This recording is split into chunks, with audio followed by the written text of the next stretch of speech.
أعوذ بالله من الشيطان الرجيم.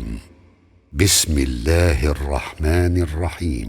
وما لنا ألا نتوكل على الله وقد هدانا سبلنا ولنصبرن على ما آذيتمونا وعلى الله فليتوكل المتوكلون.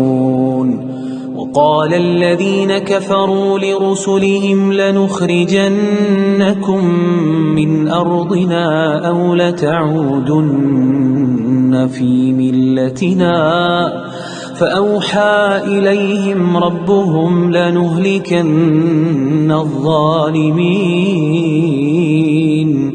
ولنسكننكم الأرض من بعدهم ذلك لمن خاف مقامي وخاف وعيد.